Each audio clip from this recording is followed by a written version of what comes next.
Analicemos el factor de seguridad. ¿Cómo se debe evitar la falla estructural en cualquier tipo de estructura?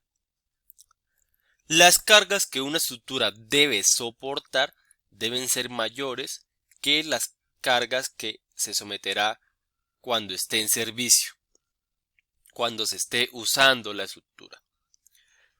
Como la resistencia es la capacidad de tomar esfuerzos o fuerzas antes de la falla, el criterio de factor de seguridad se puede plantear como la razón entre la resistencia y la resistencia requerida. Esa resistencia está dada por el material, por la sección del elemento, cuánto resiste, cuánto soporta. Y la resistencia requerida es lo que requiero, según mis análisis de fuerzas, de esfuerzos, es lo que yo requiero que mi estructura soporte. ¿Okay? Si hacemos una analogía con los esfuerzos, sería esfuerzo resistente sobre esfuerzo actuante. Y asimismo, para las fuerzas serían fuerzas resistentes sobre fuerzas actuantes. De cualquiera de las tres formas, según sea nuestro caso, podemos ver el factor de seguridad. Esa relación entre lo que resiste sobre lo que requiero o actúa.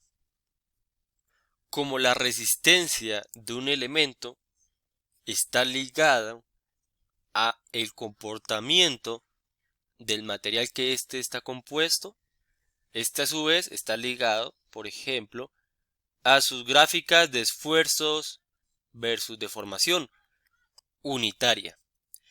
Estas gráficas describen el comportamiento, recuerden, describen el comportamiento de el material.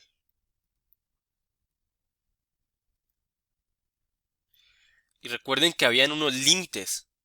El límite de esfuerzo de fluencia o límite elástico que quedaba en nuestro punto B y el esfuerzo último antes de esa zona de restricción que quedaba en el punto D. Dicha resistencia la podemos ligar a esos límites, al límite de esfuerzo de fluencia o límite elástico y al límite de esfuerzo último. Ambos, según el tipo de carga, según el tipo de análisis que estamos usando, podemos aplicar el esfuerzo de fluencia, es decir, no permitir que una estructura me sobrepase ese límite elástico, o el esfuerzo último para ver el comportamiento de una estructura antes de la falla. Por ejemplo, tenemos unos tornillos en donde le aplicamos una fuerza. Bueno, pues la resistencia para hallar ese factor de seguridad está dada por el material, primero, recuerden, está dada por el material,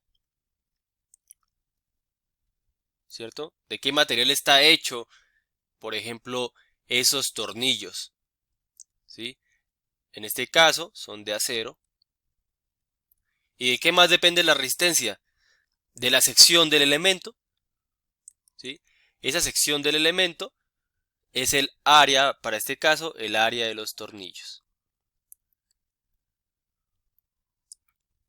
Por lo tanto, pues tenemos que darle unos límites de esfuerzo o fuerza a ese material y están dadas por el límite elástico o el esfuerzo último.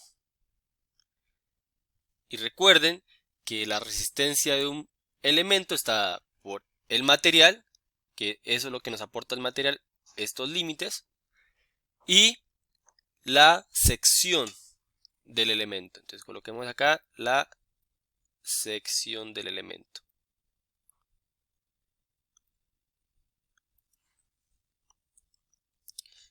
Y esto nos da la resistencia.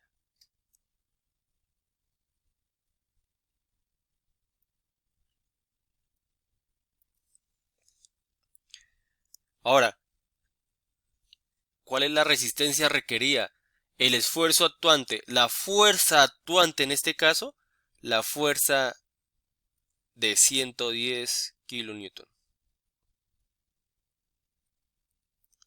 Entonces el factor de seguridad sería lo que me resiste, la fuerza resistente de estos tornillos dadas por esos límites y la sección del elemento, de los tornillos para este caso, sobre la fuerza actuante.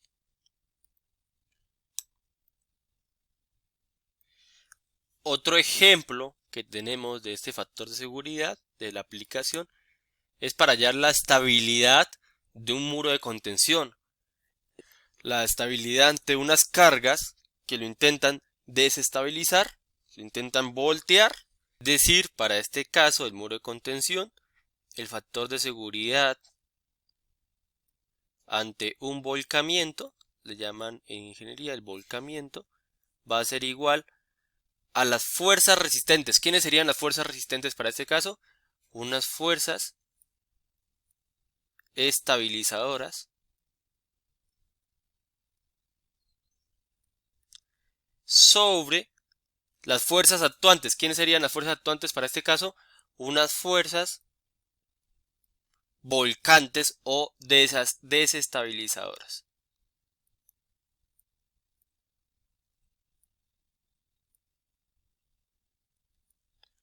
Observen que esta aplicación del factor de seguridad es muy importante y es aplicable en muchas ramas de la ingeniería. Siempre el factor de seguridad tiene que ser mayor a 1, debido a que la resistencia tiene que ser mayor a la resistencia requerida, o el esfuerzo resistente mayor al esfuerzo actuante, o la fuerza resistente mayor a la fuerza actuante.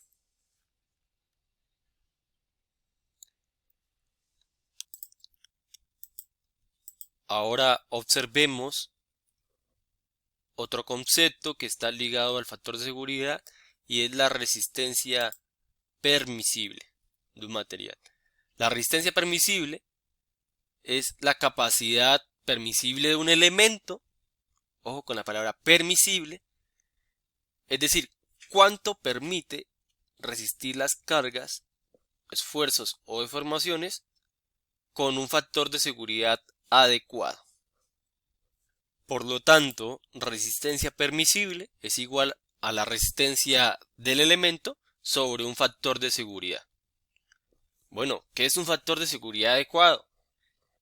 Este está afectado por muchos factores que ya lo miraremos. También se lo puede ligar a los esfuerzos permisibles, que sería el esfuerzo resistente, sobre ese factor de seguridad que elegimos. La fuerza permisible sería la fuerza resistente del elemento sobre un factor de seguridad que debemos elegir. La resistencia, esfuerzo o fuerza actuante o requerida tendrá que ser menor a esa resistencia, esfuerzo o fuerza permisible que definimos. Es decir, vamos a tener una resistencia dada por el material, por el comportamiento del material y la sección del elemento, y lo vamos a afectar por ese factor de seguridad y vamos a compararlo con unas fuerzas, esfuerzos o resistencia requerida según el análisis, y vamos a ver si es menor o igual a esa resistencia, esfuerzo o fuerza permisible que definimos bajo un factor de seguridad. Ya sabemos que esa resistencia está ligada al comportamiento del material y la sección del elemento. Analicemos un ejemplo. Observen esta barra y la pregunta sería, ¿cuál es la fuerza permisible P que soporta esa barra? Es decir, ¿cuál es la fuerza que permite soportar ese elemento con un factor de seguridad adecuado? Asimismo, podemos ver otro ejemplo en donde se está tensionando una barra de madera y también la pregunta sería, ¿cuál es la fuerza P permisible que podemos aplicarle a ese elemento? Es decir, ¿cuál es la fuerza P que le podemos colocar a ese elemento con un factor de seguridad adecuado? Si hacemos aquí en el análisis en esfuerzos, por ejemplo, y si definimos que esa resistencia está dada por el esfuerzo de fluencia o límite elástico, aquí en B, cuando le aplicamos ese factor de seguridad, estamos diciéndole al elemento que no puede exceder un límite. Y ese límite estaría, por ejemplo, por acá. O sea, le reducimos de alguna manera el esfuerzo que le permitimos a ese elemento estar. Es decir, este ya sería el esfuerzo permisible para este caso. Observen de que las fuerzas, en este caso los esfuerzos actuantes, no podrán estar por encima de ese nuevo límite de esfuerzos permisibles. Es decir, nuestra estructura, nuestro elemento, tendrá que estar entre el origen, entre 0 esfuerzos y ese esfuerzo permisible para hacer una estructura segura. Recuerden que afectamos ese límite o esfuerzo de fluencia para este caso con un factor de seguridad y obtuvimos el esfuerzo permisible. Otra aplicación de los esfuerzos o resistencias permisibles es en suelos. Aquí observan una gráfica de elementos finitos en donde a un suelo se le está aplicando una carga distribuida Q y esta carga distribuida Q causa unos esfuerzos en el suelo. Observen las gráficas donde el color cian o morado es donde se encuentran los esfuerzos actuantes o mayores, y lo que se hace en suelos, en ingeniería civil, es comparar esos esfuerzos actuantes y tienen que ser menores o iguales a los esfuerzos permisibles.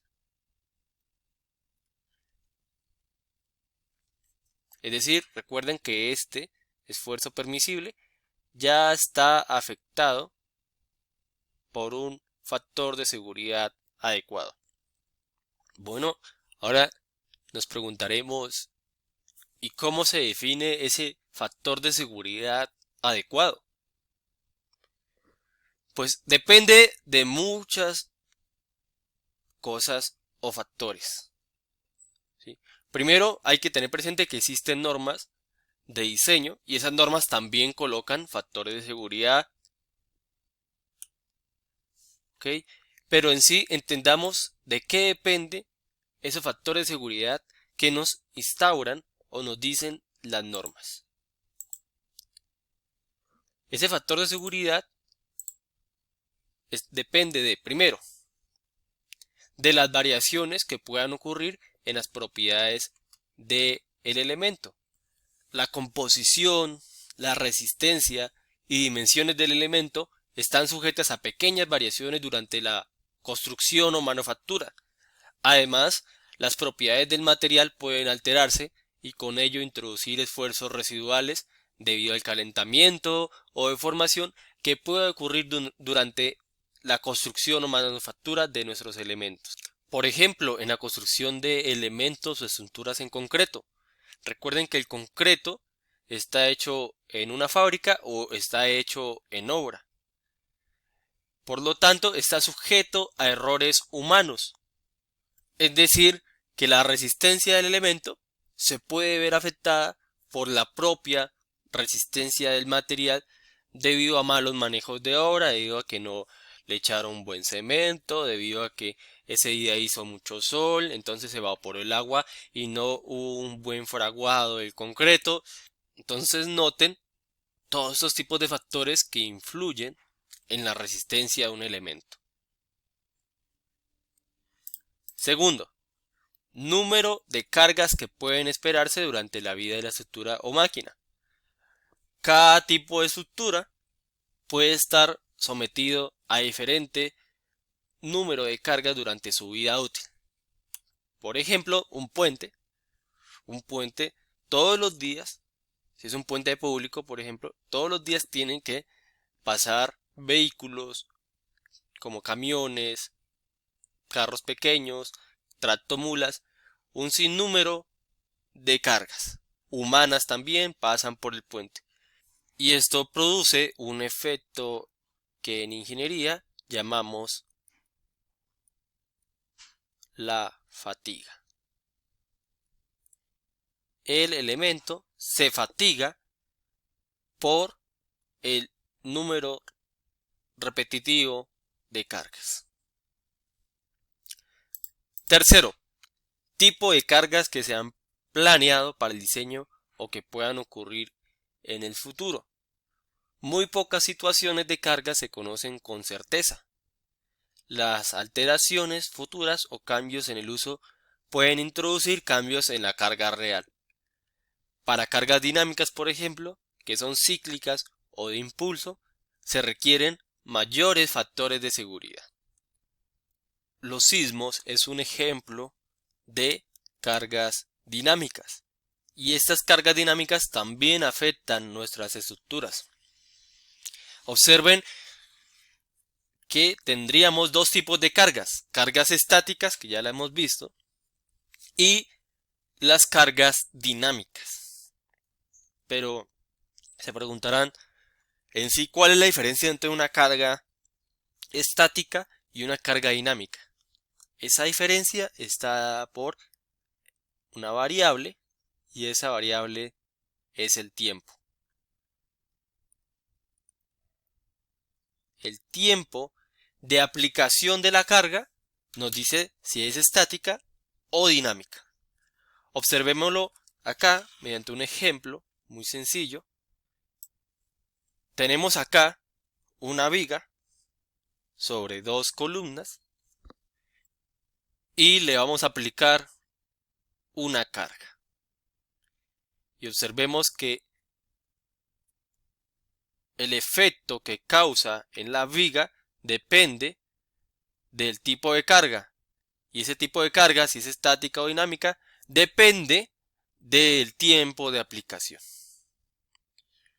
Un tiempo de aplicación largo, es decir, que se produce muy lento esa aplicación en un periodo muy largo de tiempo, es de esta manera, es decir, coloco nuestra fuerza, nuestra carga de una manera lenta y listo. Produjo una pequeña deflexión en la viga y eso sería una carga estática. Ahora, como contraparte, para la demostración de esa carga dinámica, que tiene que producirse en un tiempo de aplicación corto, es decir, las cargas dinámicas son rápidas, se producen en un tiempo de aplicación corto comparado con el periodo de la estructura, en este caso de una viga. Si colocamos esta carga en un tiempo de aplicación corto, es decir, muy rápido, observen que produjo unas vibraciones en la viga, la hizo vibrar. Y ese es un ejemplo de una carga dinámica que se aplicó en un tiempo corto o rápido con respecto al periodo de la viga. Observando esas vibraciones que produjo la carga dinámica, podemos concluir que los efectos que causan sobre la estructura las cargas dinámicas y estáticas son diferentes para una y para otra. Por lo tanto, el factor de seguridad para carga estática es diferente al factor de seguridad para cargas dinámicas. Cuarto, tipo de falla que puede ocurrir. Recuerden que hay materiales dúctiles y materiales frágiles. Y este es un tipo de falla, una falla frágil o una falla dúctil. Los materiales frágiles comúnmente fallan de manera repentina, sin indicación previa de que se va a colapsar o hay colapso inminente. Por otra parte, los materiales dúctiles, como el acero estructural, con frecuencia sufren una sustancial deformación llamada cedencia, dando así una advertencia de esa sobrecarga, de que existe sobrecarga. Sin embargo, la mayoría de las fallas de estabilidad o por pandeo son repentinas, sea frágil o el material o no. Cuando existe la posibilidad de falla repentina, debe emplearse un mayor factor de seguridad que cuando la falla es predecida por señales obvias de advertencia como la deformación. Quinto, incertidumbre debida a los métodos de análisis. Todos los métodos de diseño o de análisis se basan en ciertas suposiciones simplificadoras, como ya observamos en las hipótesis fundamentales, y dichas simplificaciones producen aproximaciones. Esas aproximaciones en los cálculos se cubren con los factores de seguridad. Sexto, deterioro que pueda ocurrir en el futuro por mantenimiento incorrecto o por causas naturales inevitables. Un factor de seguridad mayor es necesario en localidades o lugares donde las condiciones como la corrosión, como la sulfatación, por ejemplo, en zonas costeras, las sales que contiene el mar produce efectos sobre los materiales de nuestras estructuras. Otro ejemplo es la corrosión. Como observan en la imagen, los aceros están corroídos. Y eso, de alguna manera, afecta, obviamente, la resistencia de nuestros elementos. Y hay que prever eso con durabilidad. O un factor de seguridad adecuado que prevea todos estos efectos. Séptimo, importancia de un elemento dado a la integridad de la estructura completa. Los refuerzos y los elementos secundarios pueden diseñarse, en muchos casos, con un factor de seguridad menor que el empleado para los elementos principales. Es decir, si tenemos nuestro puente con dos columnas y una viga, si falla un elemento, por ejemplo esta columna, si la fallamos, pues colapsa toda la estructura, ¿cierto? Colapsó. Es decir, ese elemento columna es de vital importancia en la integridad de la estructura completa. Por lo tanto, a los elementos principales de nuestras estructuras debemos darle un factor de seguridad mayor.